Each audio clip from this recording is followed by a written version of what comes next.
This is the 5th gen Toyota RAV4, and even though it's expected to be superseded by a 6th gen model next year, we're testing one of the higher grades to see if its hybrid powertrain and features still make it a winner for families. Being a medium SUV means it has a greater chance of being able to fit into your garage compared to its larger siblings, unless of course you use your garage for storage like I do.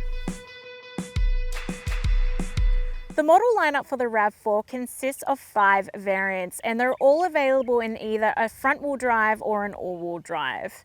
The model on test here is the second from the top model, the Cruiser Hybrid 2-wheel drive.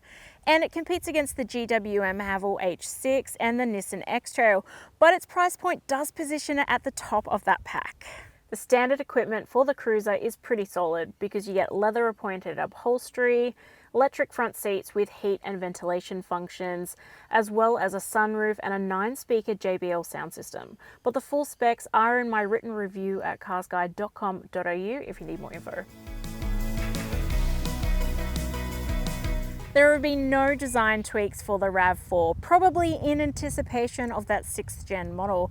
And while some of the angles are a little bit heavy-handed at times, this is a good-looking family SUV. Some of the design highlights include garage-friendly dimensions, as well as a host of black accents across the body and in the 18-inch alloy wheels, which help to give it an edgy curbside appeal. The cabin looks premium with the upholstery and the high-end technology featured on the dashboard.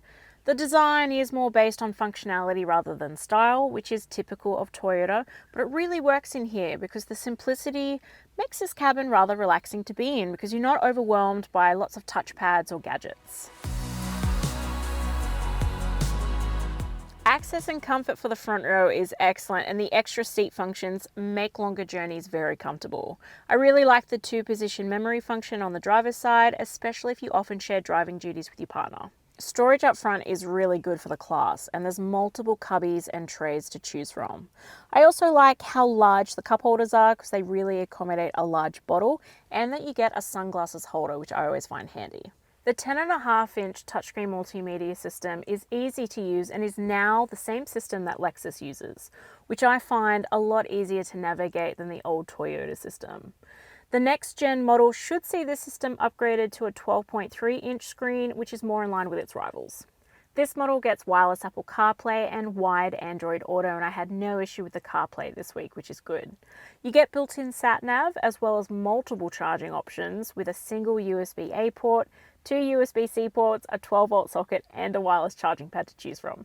Access to the back row is really good. I'm 168 centimeters tall and I have plenty of head and legroom behind my driving position. The seats are also really well padded, which adds to their comfort, and the transmission tunnel isn't too high, so middle seaters should get a lot of comfort back here too. Amenities and storage are pretty good back here. You get a single mat pocket, 2 drink bottle holders, 2 cup holders, 2 directional air vents, and 2 USB-C ports. You get ISOFIX child seat mounts on the outboard seats plus 3 top tethers, and you might get lucky at fitting 3. 2 seats obviously will fit best, and I had no issue fitting my Monster Booster seat. The boot is a great size at 580 litres, and the boot aperture is really wide, which is great. You get a temporary spare tyre in this and a retractable cargo cover, but it would have been great to have a handle or something to make it easier to pull. You also get a powered tailgate, which is always a handy feature.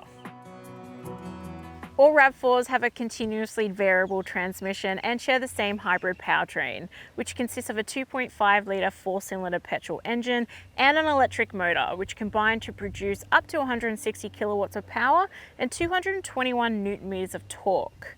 Those outputs are for front-wheel drive models just like this one, and the whole combo produces enough power for an SUV of this size. Power delivery is mostly smooth, and you do have enough punch for when you need to overtake. It can get laggy when you're going from a full stop though, and that's the only time that I would say take extra care when you have to cross traffic. The RAV4 is stupidly easy to handle. The steering is direct and has an 11.4 meter turning circle, which is excellent, and you just really don't think about driving it at all. It's just get in and go. Everything's also very driver-centric, so your eyes don't go off the road all that much, which I think is really good.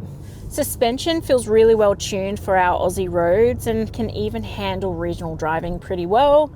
You feel pretty well cushioned without it being floaty, which is nice. My only real bugbear this week is how loud the cabin is.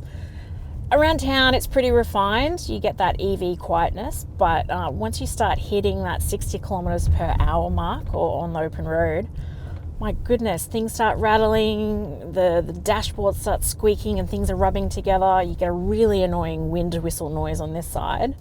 It's not what I would call refined on the open road. The RAV4 is really easy to park, and to be honest, most cars are nowadays with all the systems they have, but it does help that the 360-degree view camera system is so clear, and this hasn't always been Toyota's strongest point in cars that I've tested in the past. This also has front and rear parking sensors, so there's really no guesswork anymore. The Toyota Hybrid powertrain produces the lowest official combined fuel cycle figure compared to its rivals at just 4.7 litres per 100 kilometres.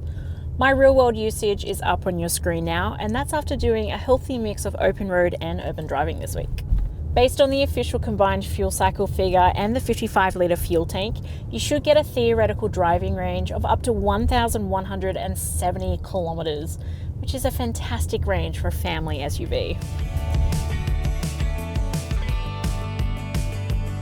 The RAV4 has a maximum 5-star ANCAP safety rating from testing done in 2019 and features 7 airbags, but it is missing out on a front center airbag, which we're starting to see on newer cars nowadays.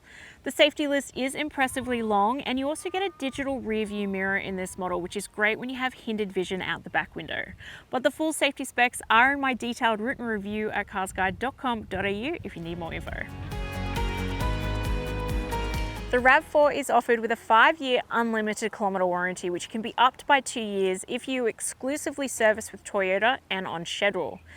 Cap price servicing program is available for 5 years and costs just $260 per service, which is very competitive for the class, and servicing intervals are reasonable at every 12 months or 15,000 kilometres, whichever occurs first. It's obvious why the Toyota RAV4 is so popular in Australia, and the Cruiser Hybrid front-wheel drive model offers families space, convenience and features in a well-priced and a handsome package.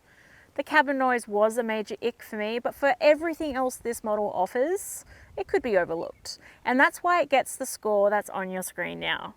If you're after more details, check out the full review at carsguide.com.au, and I'll see you next week.